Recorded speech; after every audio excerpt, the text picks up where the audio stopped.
আসসালামু আলাইকুম। আপনাদের সকলকে ফিজিক্স ক্লাসে স্বাগতম। আজকে আমরা গতি অধ্যায় থেকে এমন একটি টপিক শিখব, যেটি বোর্ড পরীক্ষায় বারবার আসে। সেটা হচ্ছে গড়বেগ বনাম গড় গতিবেগ। অনেকেই এই দুটি একই মনে করে, কিন্তু আসলে তারা আলাদা। আসলে গড়বেগ কি?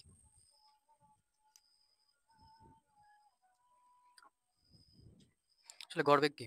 গড়বেগ হলো মোট অতিক্রান্ত দূরত্ব ভাগ মোট সময়। মোট অতিক্রান্ত দূরত্ব, যে দূরত্ব অতিক্রম করবে একটি জিনিস একটি জিনিস যে দূরত্ব অতিক্রম করবে, এটা সরলরৈখিক হতে পারে, বক্ররৈখিক হতে পারে। মনে করি বস্তুটি এ বিন্দু থেকে বি বিন্দুতে যায়। এ বিন্দু থেকে একটি বস্তু এ জিরো বিন্দু হয়ে বি বিন্দুতে যায়। তাহলে মোট অতিক্রান্ত দূরত্ব হচ্ছে এ থেকে জিরো। এ থেকে জিরোতে প্রথমে গেল, তো জিরো থেকে বি, এই পুরোটা হচ্ছে মোট অতিক্রান্ত দূরত্ব। এটা হচ্ছে মোট অতিক্রান্ত দূরত্ব। অতিক্রান্ত দূরত্ব এটা হচ্ছে মোট অতিক্রান্ত দূরত্ব। প্রথমে এ থেকে ও থেকে আসলো, ও থেকে বিতে মোট যতখানি হবে, এটা পুরোটা টোটালটা হচ্ছে মোট অতিক্রান্ত দূরত্ব। তারপরে কি দিকের কোনো হিসাব থাকে না। আসলে গড় বেগে কোনো দিকের হিসাব থাকে না, কারণ প্রথমে এ থেকে ওতে আসলো একটা দিকে, আর ও থেকে বিতে গেল আর একটা দিকে, এটা দিকের কোনো হিসাব নাই। তারপরে এটা সবসময় ধনাত্মক হয়, গড়বেগ সবসময় ধনাত্মক হবে। এবার এসআই একক হচ্ছে মিটার পার সেকেন্ড। গড়বেগের আপনার হচ্ছে একক কি? এসআই একক মিটার পার সেকেন্ড।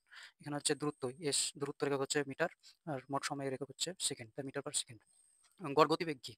আসলে গড় গতিবেগ হচ্ছে মোট সরণ ভাগ মোট সময়। এখানে ছিল গড়বেগে ছিল মোট অতিক্রান্ত দূরত্ব, আর গড় গতিবেগে হচ্ছে মোট সরণ ভাগ মোট সময়। সরণটা কি আসলে? এই চিত্রতে আমরা দেখলে লক্ষ্য করব, এ থেকে বি, এটা হচ্ছে একটি বস্তু এ থেকে বিতে গেল কি হয়ে, এ থেকে ওতে আসলো, ও থেকে বি, এ কিন্তু বিতেই আসলো। আবার একটি বস্তু ডাইরেক্ট বিতে গেল, এখানে ডাইরেক্ট সোজাসুজি যদি বিতে যায়, সেটা হচ্ছে সরণ, মোট সরণ। যে পথে যাক সরল রৈখিক, এটা সরণ হচ্ছে সরল রৈখিক পথ।